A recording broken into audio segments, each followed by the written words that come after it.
Welcome to Politics Done Right on KPFT. I am your host, Egberto Willies. This is the progressive program that will take the mystery out of politics. This is the program that will encourage you to make sure government becomes we the people.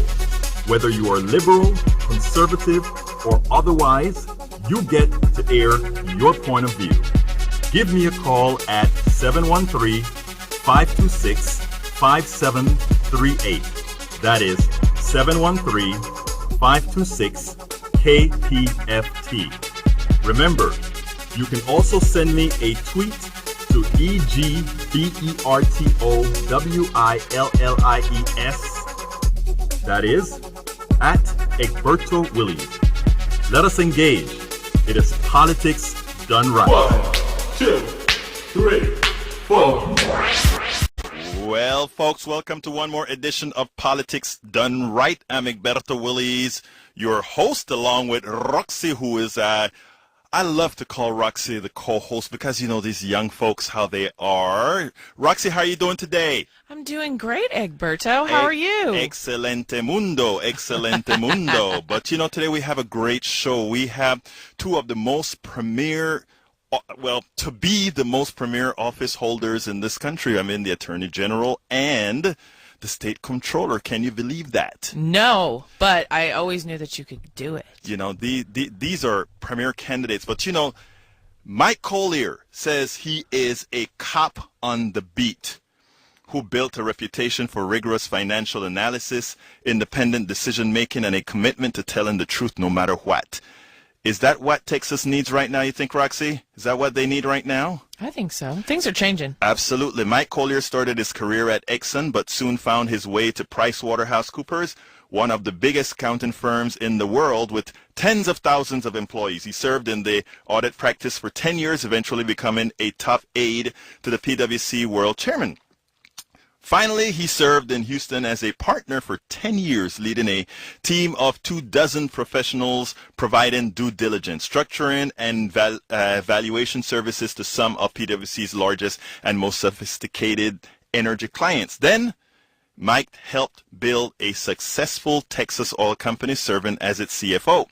Mike is a graduate of Georgetown High School in Williamson County and the University of Texas, where he received his undergraduate degree and MBA and played the trumpet in the Longhorn Band. Mike and Suzanne lives in the Houston area, and their two sons attend UT Austin. Now, the next person, Democratic candidate for Texas Attorney General, Sam Houston, is running for Texas Attorney General. Sam Houston says that as our Attorney General, we can count on him to aggressively defend the rights of all Texans. Sam says he will bring the values he learned as a young man to work every day and will protect the legal rights of Texas business and citizens alike. Sam Houston attended the University of Texas at Austin and Baylor Law School. He began his legal career at Andrews and Kurth in Houston and now works as a partner at Shepard Scott, Clearwater, and Houston LLP. He's a successful practicing attorney for 26 years. Sam lives in Houston with his wife, Jantha, and their two children. Both of these candidates have been endorsed by the Austin American Statesman. You can find all the information in the blog post for this show. But before we bring these two excellent candidates in, you know what it's time for? It's time for the weekly blog post. Well, folks, I wrote this one today because I knew I was going to have two candidates in here, statewide office in this state. I titled it, Texas is not a red state. It's a non-voting state waiting for a reason to vote. It does not matter whether you are a Democrat, a Republican, a Libertarian, a Green, or a member of any other party. Many have died in order to provide every Texan, every American, the right to vote. Many consider Texas a red state. There has been much talk about Texas becoming a purple state or even a blue state. Texas is none of it. Most of its citizens are not voting. To believe that a Texas that suddenly starts voting will make it a purple state or a blue state is wishful thinking. Demographics is not necessarily probative. Texas voters will begin voting if they believe that there are differences between candidates. They will start voting if they believe there are differences between parties. Are Texans better off, or are they about the same under the Republican government of the last decades?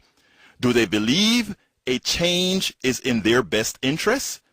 Those attempting to hold on to power must convince Texans that it gets no better.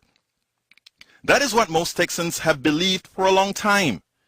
For those attempting to get into power, they must convince Texans that the current government is an existential threat to their economic, social, and health well-being.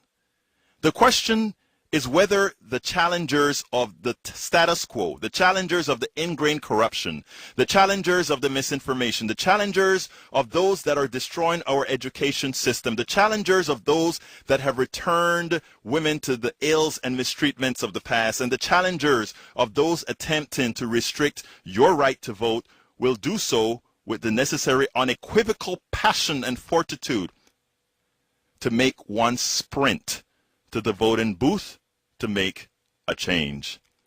It is not a difficult task if one is unhindered by the status quo. It is not at all difficult if these challengers tell you and prove to you why they will be a better representative for whom? For you. I will repeat the phrase I passionately believe in. Political involvement should be a requirement for citizenship. It is not now, but it should be in our hearts. Learn about your candidate. Vote in your interest, the interest of our state and the interest of our country. Folks, this is a call-in show as well. After we ask our two distinguished guests a few questions, I would like for you to call in, and if you have a few to ask as well, you can do so. The number is 713-526-5738. Again, that number is 713-526-KPFT. Roxy just loves to say it this way. 713-JAM-KPFT. Well, Roxy, I think we have Sam, and let's open up the lines for both Sam and Mike. Okay. Do you want to talk? Oh, you want to talk to both of them? Okay, Yes, that's my yes. fault. Okay, I didn't catch that one. Okay, hold on. Hello, how you doing? Let's see who I got first. Mike, how are you doing today? Fine. How are you, Egberto? So far, so good. Tell me a little bit about what's going on. Well, we're in the middle of this campaign. We're not really in the middle of the campaign because we've been working on it for a year. We're getting into the most important part, which is to motivate people to go vote. I really enjoyed your opening segment, Egberto. Well, I think you hit the nail on the head. Well, it is important, Mike, that people realize that, the power that they have at their hands. But again, it's important, I think, that the candidates realize the power or the power of persuasion that they not necessarily have, but must have to make these people go out there and vote. Right. Now, Sam, how are you doing tonight? Good evening, Egberto. Can you hear me okay? Yes, I can hear you perfectly, sir. Good. Why don't you tell us a little bit about yourself when we get started here? Sure. I'm in Austin tonight. I've been in San Antonio and then Waco, and I'm back in Austin, and I do appreciate what you said. It is important that people understand their rights and understand what the candidates say, and that's why Mike and I both and all the Democratic candidates have been out working hard. And really what's important for everyone to realize is that, we want to talk. We want to. It's important for everyone to understand that we're willing to talk, let people ask questions. That's important in a candidate. That's really important in an office holder. Absolutely. So, well, I have quite a bit of questions, but before I ask any questions here, I want to say something that is kind of interesting. And this might be, I really want to say that in any other state, you guys would be the luckiest people on the planet just because of the candidates that are actually running against you. And I'm being as objective as I can. How did you get so lucky? Well, that's a. And Well, notice, Sam, I'll let I'm you leaving take that one. I'm leaving that. That's a longer answer that first, huh? I want Mike to answer that one first, because Mike has some great videos that I saw while preparing for the show that I know he wants to talk about. Well, I'll go ahead and comment, Egberto. It's a very important question. You've asked a very, very important question. When you think about the dynamics of this race, also, Sam, is the same. If you look at who we're competing against, in my case, it's a senator from Katy, Glenn Hager. He is the wrong man for the job, and doesn't have any accounting experience, doesn't have any financial training, is proud to have cut education. You know, he was in the Senate, and he is proud of those education cuts. He's running on a platform that says we make further cuts in education, which most Texans, I believe, think is wrong. I certainly think that's wrong. He's said that we should get rid of the property tax and replace it with a sales tax, but that would cause us to triple our sales tax, which would be devastating for so many reasons. And so he's clearly the wrong person for the job. But you asked, Egberto, whether I feel lucky. I feel very unlucky, because I feel a great responsibility. I have got to get the word out, because if he were to be elected, we would start firing teachers again and triple your sales tax. Now, the legislature has to act, not the comptroller, but you'll have in Mr. Hager a statewide office holder with a bully pulpit and all sorts of other levers that he can throw to help achieve those objectives. And we do not want to cut schools. We want to go in just the opposite direction with schools. I believe this. If we don't educate our children, then our future is not secure. And we've got to do right by taxpayers and not triple their sales tax. So I don't feel lucky at all. I feel a great weight on my shoulders, Egberto, to get the word out, to make sure that I help people understand the importance of this. Well, actually, I'm happy to hear an answer like that, but it's interesting because we actually have examples of what happens when we get incompetence in an office, especially in an office like yours. So why don't you go ahead and expand some on our $11 billion mistake? Well, I will do that. I don't want to say I'm happy to do it, because it's a really sad situation when you think about it, and this goes back to when the legislature met in 2011. Susan Combs, the comptroller, the incumbent, and she's the one who's stepping down, and that's the role that I'm competing for. She produced a forecast of revenues that would be available, and that drives the budget process. You can't spend any more than the comptroller says you're going to have. She produced a forecast that showed our revenues declining so severely that we were forced, or so we thought, to make those deep cuts in education. The legislature took $5.4 billion out of education. It cost 11,500 teachers to lose their jobs. We're now stuck with class sizes that are way too large. Teacher compensation is not appropriate. We don't have specialists in the classroom. Anybody who goes anywhere near the public school systems will emerge and tell you this is not being done properly. And the problem started with the comptroller saying we weren't going to have enough money. She was predicting then that we would have a $4 billion deficit. Well, it turns out she was wrong, Egberto. Not only did we not have a deficit, we had a surplus. And not only did we not have a surplus, we had a huge surplus. And I'm often asked the question, was it politically motivated, or is it just a lack of competence? And my response to that is I don't care. I don't care whether it was politics or incompetence, because what we must do, clearly, is take politics out of it and put competence into it. We must never let this happen again. Now, most people listening here, and I'm going to be coming to you next, Sam, but most people listening to you here, Mike, would know one thing. You are running for the comptroller. You would become the Texas comptroller. You don't have the authority to pass any laws per se. So how is that? How can you actually have an impact with these particular issues? You're exactly right. You're exactly right. The comptroller does not have a vote. But two things. The comptroller has a voice, a bully pulpit, but probably more directly related to what the legislature does is the legislature passes laws and passes a budget based on the financial forecasts that are provided by the comptroller. If the comptroller provides bad information, legislature is not going to do a good job. You can see these cuts that we made. If the comptroller gives the legislature good information, then and only then can they make sound policy decisions. Absolutely. Well, Sam, going back to that initial question that I asked, I think it's, as you can see, Mike looked at it as a loaded question with regards to, well, I said luck. It's really unlucky. Tell me a little bit about the person that you're running against and why you think you would make a much better candidate than that person you're running against. Sure, and I specifically agree with, Paxton. Right, with Senator Paxton, the Republican nominee for Attorney General. I'll be real simple and real straightforward. It is a burden for me to get the message out, and I do feel a burden to win this race and adequately represent Texas because, look, right now we have an individual, the Republican nominee, is a person who's basically running to be, the mouthpiece, the lawyer for the state of Texas, the spokesperson for the state of Texas, and he doesn't speak. He won't speak. He won't go to editorial boards and defend himself. He won't debate me and defend himself.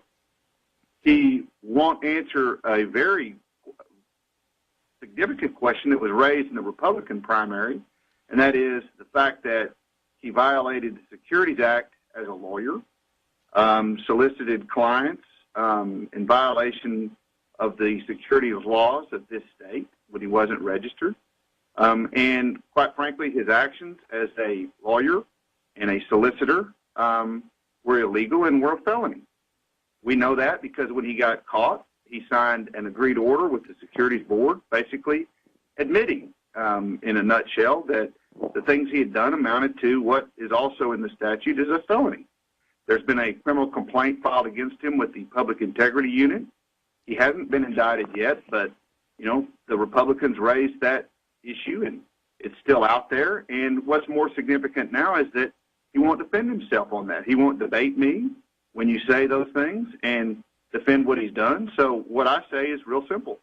If a person can't defend himself, won't defend himself in the election, how can you rely on him to defend Texans? What kind of attorney general would he be? And, it's just a real simple proposition. So I'm doing everything I can to call him out. I'd like to debate him. Believe me, I would love to. There's a lot of questions we could raise, policy and otherwise, but a person that won't talk about their race, to me, is going to be a very poor public servant. So that is my burden to get this message out, and that's what I'm doing. Well, it seems to me like most of these candidates aren't debating. I noticed that Mike cannot get a debate, and you cannot get a debate. Why is it that we don't hear a bit more about this, let's say in the mainstream media, to the effect that Texas is not getting this information out there for people to be able to make a real choice or see the real choices that they have? I mean, it's less than 58 days to the election. Well, I'll answer that, Egberto. I can't really speak for the press. It really does surprise me. It disappoints me, frankly, that they're not discussing this. I've said on the campaign trail that if you're running for high office, you really have a moral obligation to tell the voters what you have in mind for them. Isn't it remarkable? I think Sam mentioned that his opponent isn't debating him. My opponent will not debate me. My opponent is not campaigning or saying anything about what he'll do in office. And I think that it's a very sad day when we have these candidates that think they're just going to skate in. It's obvious what's happening, Egberto, is this, Republicans always win statewide. And so once you won the primary, the best thing to do is to go hide for a while.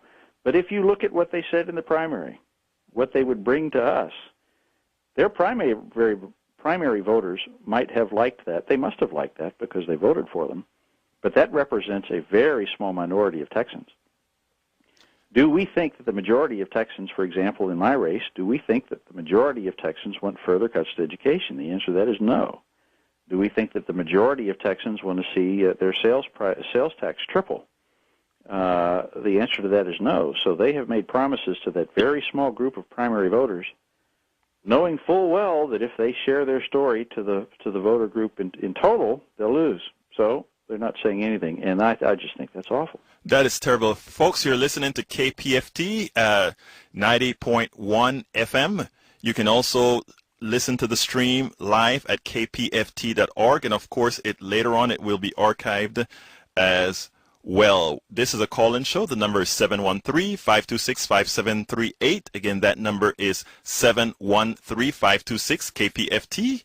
And Roxy says it this way. 713-JM-KPFT. Now, folks, give us a call. This is important. I hope many of you listened to the blog piece that I posted before, because it is important that we realize that voting does matter. Voting does matter. Apathy is paid for with bad representation. Now, Mike, I want to get back to something that you said before, and I think, Roxy, there may be another line out there, but I think I want to ask you something, because you mentioned just in passing about the increase in sales taxes, and I think this is something that Texans really need to understand, because these many in Austin right now play a whole lot of taxing games. There are two specific questions that I want, but let's start with explain to them what's this thing about the tripling of the sales tax. Well, it's very simple, Egberto. You know, we have two primary taxes. Yes. Sales tax. So whenever you buy something, you pay a tax. It's a 6.25%. So that's extra money that you pay when you buy something. And then we also have the property tax. And so if you own a home, you pay a property tax, or if you rent, you pass through to the owner of that property. Two fundamental tax systems. Order of magnitude is about $30 billion are generated by the sales tax, and over $40 billion are generated by the property tax, and those taxes pay for such things as schools and roads and water and so forth. Now, the proposal on the Republican side is to eliminate the property tax because we don't like it. I happen to not like any tax. I don't like any tax, but I also understand that we need them. The Republicans are suggesting that we get rid of the property tax. If you did that, you'd have to replace it with something. That revenue that went away is still needed because we still need it for schools, roads, water, and so forth. So you'd have to replace it with a sales tax. If you replaced it with a sales tax, our sales taxes would triple. And now we'd be paying, instead of 6%, we'd be paying 20 or 25%. And it's not a precise number because consumer behavior would be affected, so you'd have to raise it more than just simple math might suggest. Most economists who look at it say that the sales tax would have to be in the 20 to 25% range. Now imagine what happens if that comes to pass. First of all, it would have a devastating effect on our retail industry. People would go to Louisiana and Oklahoma to buy their, the refrigerators and their lawn chairs and so forth. They would rely on out-of-state merchants buying over the Internet, so it would have a devastating effect. But very importantly, it would be so unfair. Studies have shown that for the vast majority of Texas households, their tax bill would actually go up. In other words, the additional tax they pay on sales tax would be a greater amount than the money they save on their property tax, and because sales tax is a regressive tax. Yes, it's a very regressive tax. And now all of a sudden you can understand why the Republicans are motivated to go down this path. And it's a terrible idea, and we must not let that happen. Absolutely. Well, going now to Sam. Sam, there is an issue right now with a lawsuit against the schools. Tell me a little bit about that, and tell me, if you got into office, how will you handle that? Sure, and it's a big part of my platform. One thing I've always said, Egberto, is that Texas needs a lawyer, not a politician, as the Attorney General. And I've spent my career basically solving disputes. That's what we do. A good lawyer learns that solving a dispute is always a lot better than a lawsuit, if you can do so. And my big disagreement with the Attorney General's office the last few years is it's been kind of a campaign rhetoric that we're going to sue. We're going to sue, and there's a lot of public policy lawsuits, that's basically government suing government, which costs us all. And what's happened with school finance is over the years, the legislature has, in a way to avoid certain obligations, that is to adequately fund our schools, which is required constitutionally, and as Mike's pointed out, it's the right thing to do, and you can look at the devastating effects of the cuts. But from a lawyer standpoint, the way I look at it is that the Attorney General's office has been used basically to litigate that issue for years. And it just delays things. It allows the legislature to not convene. It allows things to go on and on. We're going to have to wait now for the Supreme Court to decide if the cuts and then putting a little bit back money, if it's constitutional. And all of that could be avoided if the Attorney General office, I think, took a more, I don't want to say a neutral role, you have to defend the state, but a more aggressive role in ensuring that the state does abide by its constitutional obligations. I think steps could be made to settle that lawsuit, to get the matter and get dollars out of the courtroom and back into the classrooms by basically forcing the legislature to go back and look at the issue again. As opposed to what's been happening is allowing it to delay, go to the courts, stay in the courts, and then after it goes in the courts, other lawsuits to be filed. I think a different approach can be made. I think a better approach can be made, and that's something that I would certainly, one of the first things I would try to do as the Attorney General. You know, it seems like this, what the Attorney General is supposed to do exactly what you said. It seems like your opponent, however, has sort of an ideological tilt that is more about national politics and the ideology within the national politics and the well-being of Texas students. Why don't you tell me a little bit about how this specifically is affecting, and this is a legal issue, how is this specifically affecting everyday mom and pop who taking their kids to school and expecting them to have a real education? Because one of the things that I find, Sam, is that we talk in these at a level that many don't quite understand. In other words, there's a book called The Political Brain by Weston, I think is the guy's name. And he said one of the biggest problems a lot of politicians have is expressing something in a manner that it's bread and butter for the person listening to that message. If you were to have to express to your constituents, the people here in Texas that you want to vote for you, why should they elect you? And specifically, what are you going to do for them that they can see as soon as you are elected? What would you tell them? Right. Real simple. They need is a lawyer in the Attorney General's office, which is the lawyer for the state of Texas, one of the most powerful positions. They need a lawyer that represents their interests and not the interests of basically one party. And the school finance reform lawsuit is a prime example. Most people every day believe in public education. They believe in the things, they believe we should fund public education. And they need an Attorney General who shares that belief and isn't an Attorney General who's off really thinking more about ways to get the next office and to allow that office to be used to litigate and not solve their problems. That's what I would do. I would come into the office with the mindset that, look, everybody counts. I'm not just going to allow the legislature to continue to not do what they're obligated to do and fund education properly. I'm not going to allow the office to be used to delay that. And that's the best thing I can say about it, is that they do not need an Attorney General who allows education, public education, to be delayed any longer.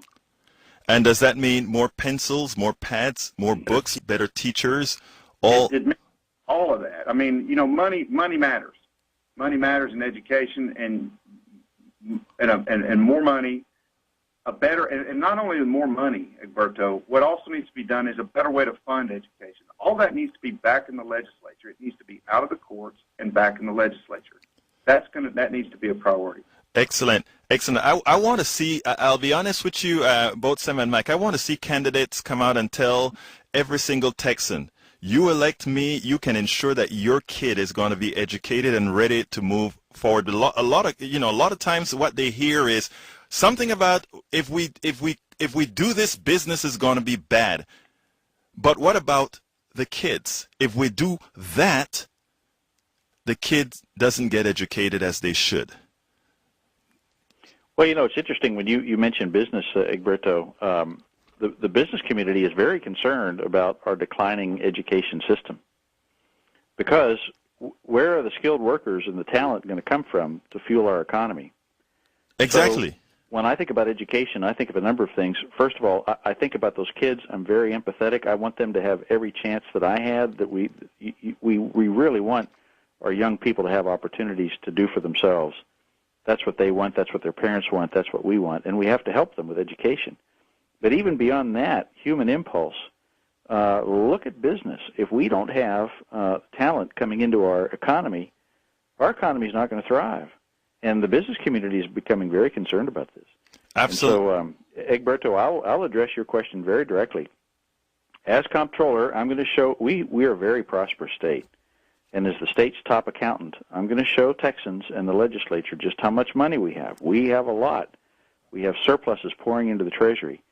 When Texans see how much money we have, they're going to say, hey, let's have great schools. We ought to have great schools. And we don't. We're one of the worst states in the country.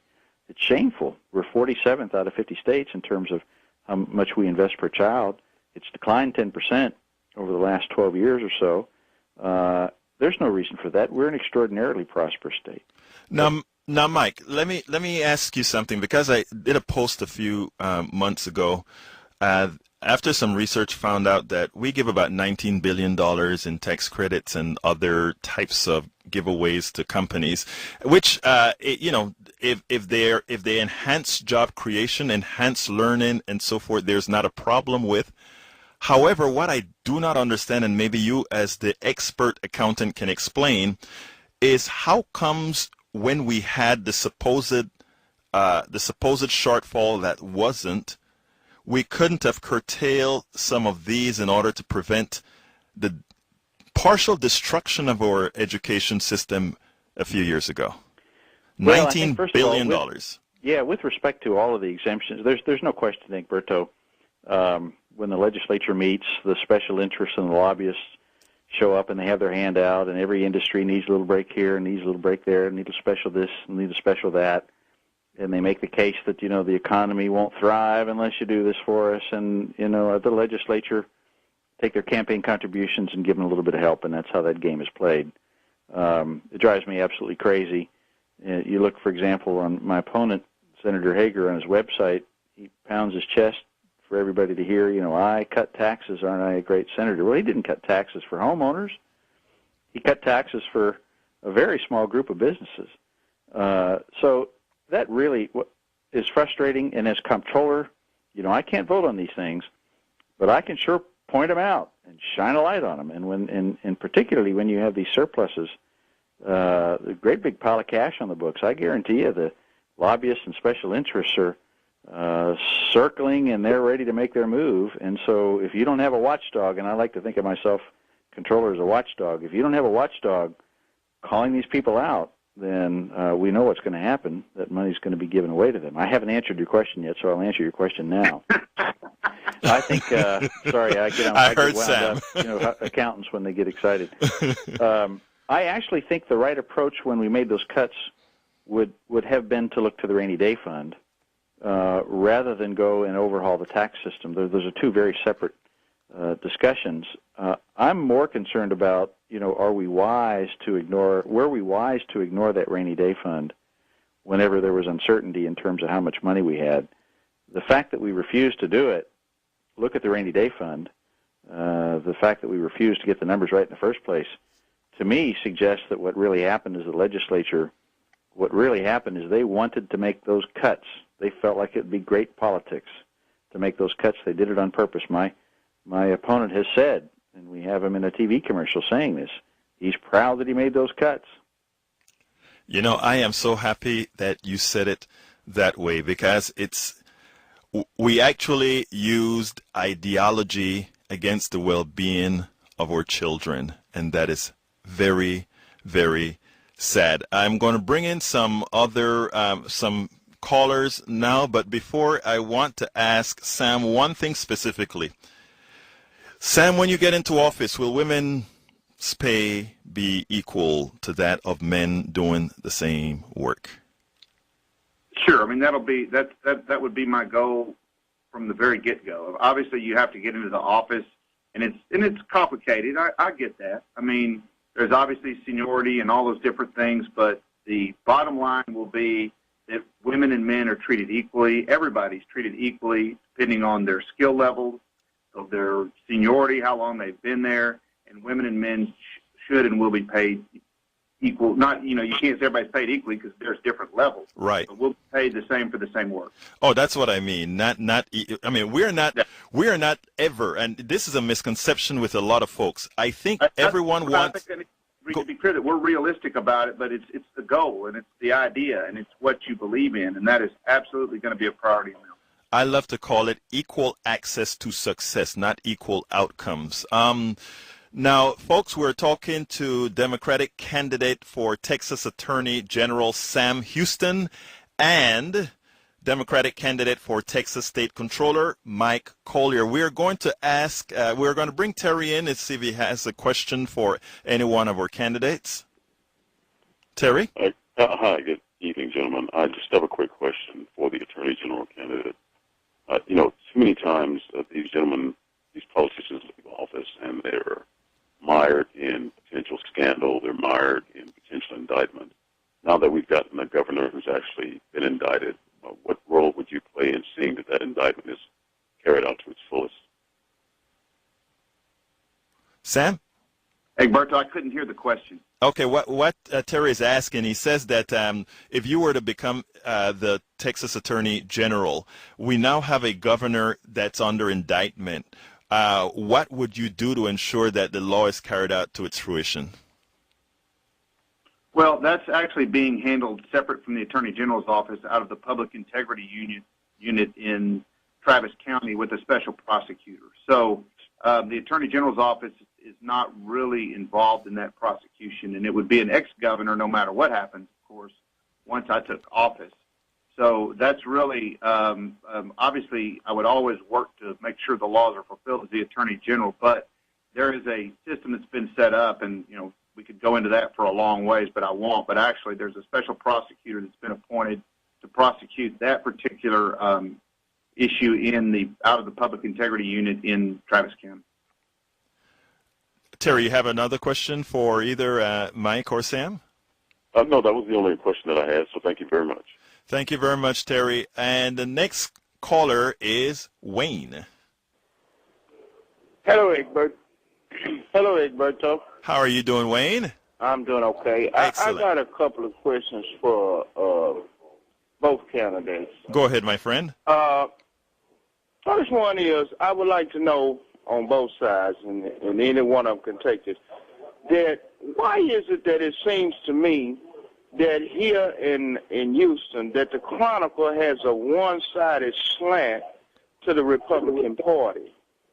And either one of them can answer that question at any time. Okay, Mike, you want to take that first and then Sam? Well, I guess I look at it from the perspective of a candidate who is hoping to attract attention to the vital decision that we have to make, and I think the decision we have to make around Comptroller is vital, and I find that it's almost impossible to make it into the Houston Chronicle, and I think it's a factor of that people just really don't know what the Comptroller does, and there are more important things to talk about now. So okay, but let me stop you right there. Not to cut you off. But why would the Chronicle be so percent on? And the Chronicle is supposed to serve the whole state of Texas, because it pretty much sells everywhere. That I know, I can go to LaPorte, I can go to Galveston, I find the Chronicle. But why would they be so just on this Republican thing? Well, you understand what I'm trying to get at? Well, I'll just say, and I'm not, everybody reads the paper, but I will say this. The Chronicle wrote a very nice article about me. You got to have to speak up. Wait, hold 1 second. I tell you, Wayne, could you please turn down your thing because it's interfering? Okay. Thank you. Let me turn it down a little bit. Thank you, sir. I thought I had it down enough. Okay, go ahead. Go ahead, Sam. I've talked to many of the reporters from the Chronicle, and I've found them to be very receptive. And actually, there was an article written about me whenever I challenged Mr. Paxton to a debate. He declined. I was very happy with. I thought they treated it fair, and I had a very good discussion with the Chronicle editorial board. I don't I don't think they've come out with their endorsements yet, but I'm hopeful. So I'm not, really of the mind that the Chronicle's one way or the other, at least from my perception. So I'm still hopeful that I'll get the endorsement, and I expect to, and so we'll see how that turns out. Well, you neither Mike or Sam. That's what I'm thinking. Mike or Sam can actually say what I'm going to say, but I'm really wanting to see. Earlier in this discussion, I said something that was quite fact-based, and that was there are both of you are presented with two very flawed candidates that in any objective election would likely make them not even considered. I can say that as the objective host of this show. Thank you. Thank you. That said, I think the credibility of the Chronicle, effective with the decision to endorse going forward, will be at stake because it will not be a hard call at all. It's already, and that's why I asked them. I told either one of them, it's already at stake. It's already at stake because they have been supporting Republicans that mean the state of Texas no good whatsoever, and they have continuously supported them. And I'm speaking of in district attorney races and everything. We got a woman out there. I'm not going to go into that tonight. Tonight we can't do that because we are trying to get these two candidates to get their messages out. But your point is well taken, and but I want those candidates to call out the Chronicle. I do not want them to sit there and whitewash this. I don't want them to sit there and speak it. You have. I understand, Wayne. I understand, but let's get to the candidates. And I really do not think we should put any candidate, Republican, Democrat, or otherwise, in the position where they should actually have to confront the media. It's a no-win situation. But thank you, my dear friend. Let's talk about this one thing. About this one thing. They have asked for debate. Yes, sir. And the Chronicle won't even put in the paper that those people that's being challenged to a debate won't do it. That's the Chronicle's job to tell everybody here in the state of Texas that we got candidates here that's asking for a debate with the GOP, Wayne, and they refuse to do it. You're correct, Wayne. And I did do an article that Paxton wouldn't debate me. I mean, that's what I'll say. They did do a very nice article saying that Paxton would not debate me a couple of weeks ago. So excellent. It's good progress. So let's see what happens. Excellent. Now, Wayne, thank you very much. But I tell you, there's one thing as a reader of the Chronicle, Wayne, and for anybody who is listening to this show can do today, tomorrow, and the other days, and that is to write an editorial, or not an editorial, but go ahead and send in a letter to the editor, to the newspapers, asking for fairness. It's not for the candidates to do. Go ahead and do it, Wayne. Thank you very much for calling, Wayne. Okay, let's get back to the candidates. Sam, I have a specific question to you, and I don't know, as far as women's reproductive rights, what role will you play with respect to ensuring that we don't push women back in time in this state? What role can you play based on whatever powers an attorney general has? Right, and that's a good question, and it's a hard question because this is I guess, like Mike said, when you talk about the Comptroller, reports and has a bully pulpit, but he doesn't necessarily have a vote. And the Attorney General has a job, and it's defined in the Constitution partially to defend the state. So, just because you disagree with the law as the attorney doesn't mean you can decline to defend the state on certain cases, But there is a attitude. You decide how far to take certain lawsuits, depending on how and who wins this election and how many Democrats win or not. I may be confronted with laws that I disagree with, and I have to make decisions on how far they're appealed, on how we could try to resolve them. Those are all roles that the Attorney General can take, and it's always, my decision on reproductive rights would rest on the law, what's been held to be a right, and I think if there is a right that's been held to exist, then my job as the Attorney General is to try to make sure that that right's upheld for all citizens within the law. And that would be my attitude in deciding which laws to defend and which laws to talk to the legislature about, whether or not they've gone too far, particularly in the legislation regarding reproductive rights. Now, what is your candidate's position on that? I didn't understand what you I'm said. sorry. What is your opponent? Opponent? Yeah. Oh, my opponent is well, of course, he hasn't really spoken out under any situation, but I assume he would be the same as what's happened in the last 10 years, and then whatever the legislature does, I defend it to the full hilt, whether it's voting rights, reproductive rights, or any right, that his role is to litigate, even at the, I guess, peril of the rights of some other Texas citizens. Absolutely. Now, folks, you're listening to KPFT. Remember, this is a call-in show. You can give us a call at 713-526-5738. Again, that number is 713-526-KPFT. You can listen to the podcast after the show is over at kpft.org. Now, Mike, tell me a little bit about our funding of the higher education system. I mean, I remember back, and by the way, folks, it's interesting because we have the candidate for Attorney General, we have the candidate for Comptroller, and yours truly all graduated out of the University of Texas, Austin. I love it. Terrific. Terrific.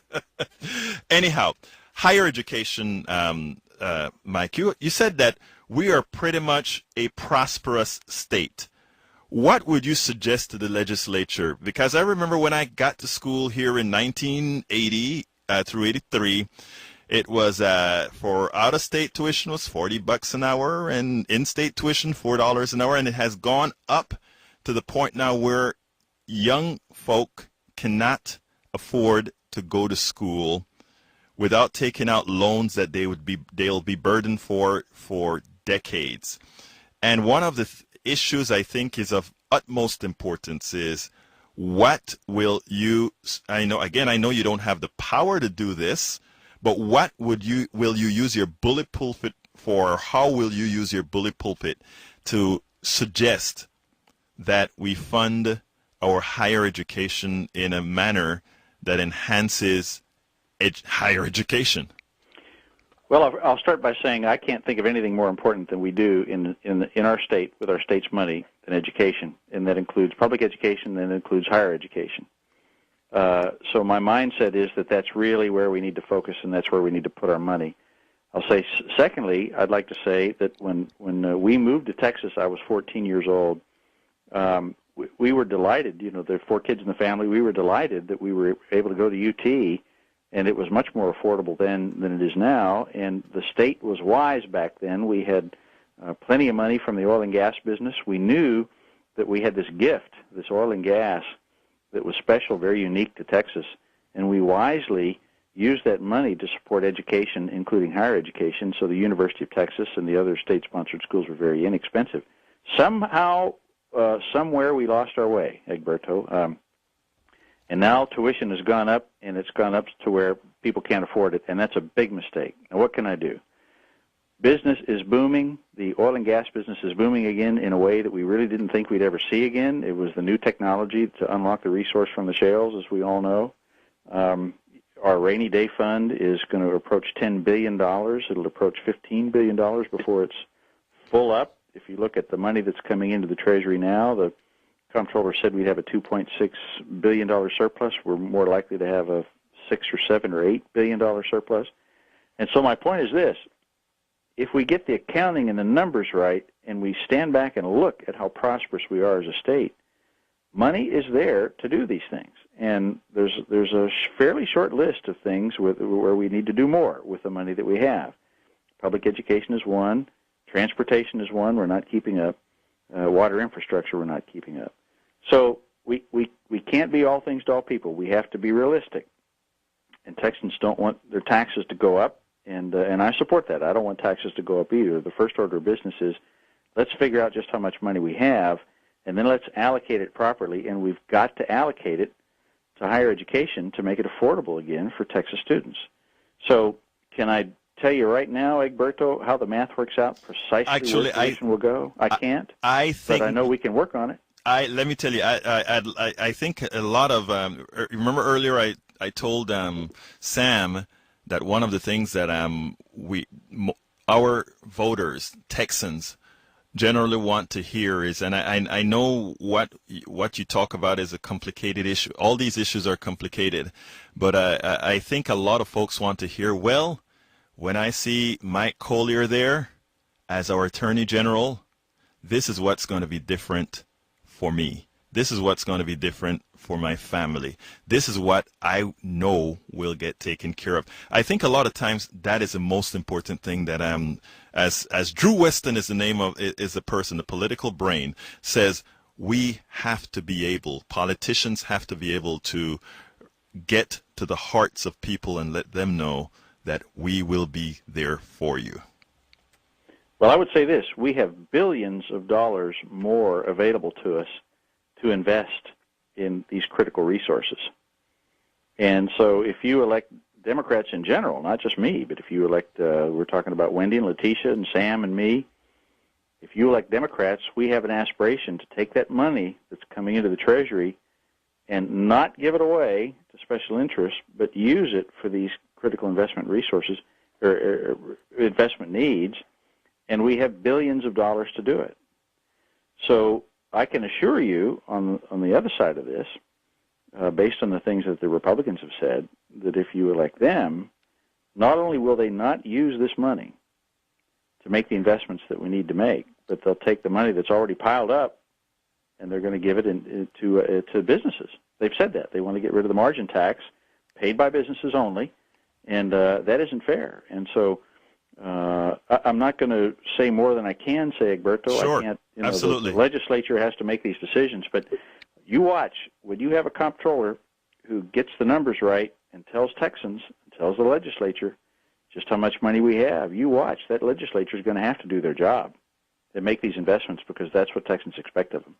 Excellent. Now, Sam, yesterday, or rather right after the debate, the emails went flying about what our current Attorney General, according to the emails, not my words, lied about in the debate, something that's going to be, that you're going to have to take care of. Specifically, it had to do with what should he do about the lawsuit. I know you touched on that a bit. Again, in a form that our listeners can understand, what will you do to correct on what supposedly he lied about? Well, it's real simple. I mean, you do have a job to defend the state, but what I would do as the Attorney General is, again, use the bully pulpit. Tell the legislature, I'm not going to allow this to continue to be litigated on and on and on. Issue opinions concerning whether or not the legislature has adequately followed the Constitution in funding public education. Work towards a resolution. It's real simple. I think everybody in Texas agrees, and that we need to end this, that it needs to be back in the legislature. And once the legislature understands that we won't continue this, that we'll work towards a settlement and put it back in their laps and put it back in the legislature's laps so they have to answer the voters, and you have a comptroller like Mike Collier who tells us how much money we have, then the legislature does their job.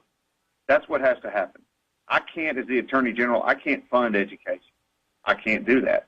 The legislature has to do it, but I can work to end that litigation. And, the argument that I can't do anything, that I'm just bound by what happens, I just don't buy that. I don't think that that's the role of the Attorney General.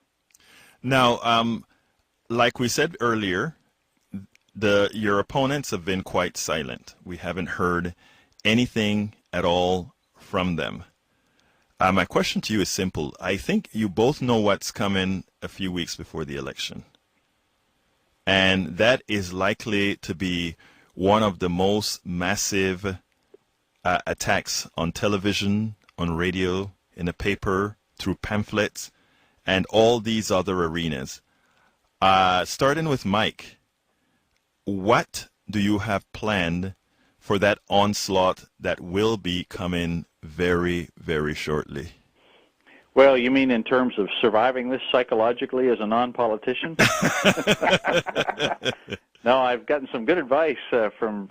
This is the first time I've run for office, Egberto, as you know, Yes. and so the advice that I've gotten is just don't watch any of that stuff. It'll slow you down, and it'll bother you. So we'll just have to react to it if and when it comes through, Egberto. I mean, I'm ready for it. I know that they're quite determined to retain power, and we're quite determined to throw them out. But we are attacking in our own right.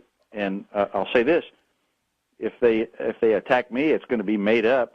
I've never done anything in politics, and my professional track record, Right. family track record, is spotless. In contrast, there's a number of things that my opponent has said and done, such as his pride in cutting education funding, and such as his desire to triple your sales tax. And so we're going to respond in kind by making sure that everybody knows what he said and done. We're determined to win. Excellent. Sam?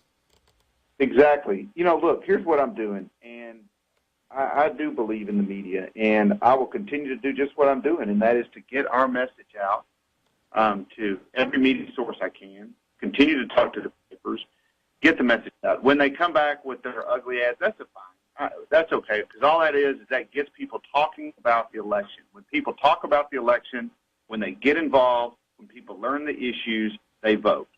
And when people vote and when they think about the issues, then they're going to vote for me as Attorney General. They're going to want an Attorney General who stands in their corner, who tries to work towards solution to end the public education lawsuit, who working towards consumer protection and builds up that office, who works to make sure that child support enforcement is done ethically and fairly, who works to make sure that our environmental laws are enforced, who works for all people of Texas. See, if we get that message out, I don't care what they say about anything else. People want to hear, just like you said, they want to hear that they have an honest politician, that they have an honest attorney in their corner.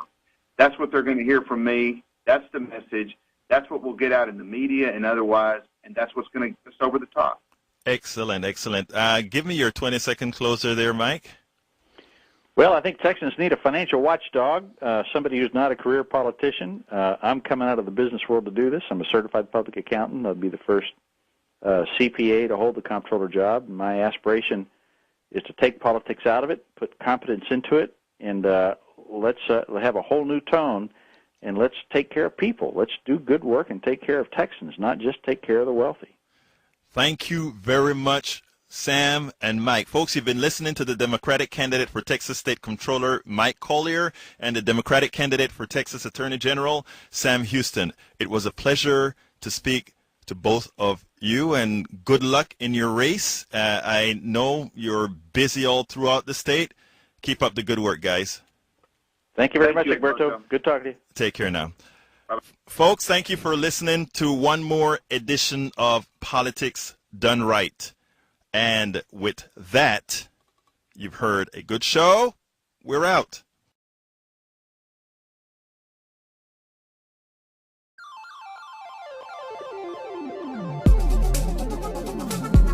Thank you very much for listening to Politics Done Right. I am your host, Egberto Williams. You can personally reach me by sending an email to egberto@politicsdoneright.com. Remember, Egberto is spelled E-G-B-E-R-T-O. Change starts with you. 90.1 KPFT gives you information not tainted by corporate interest. Please visit kpft.org and contribute. Let's ensure continued access to real information and news remain available to all. Again, thank you very much for listening to Politics Done Right.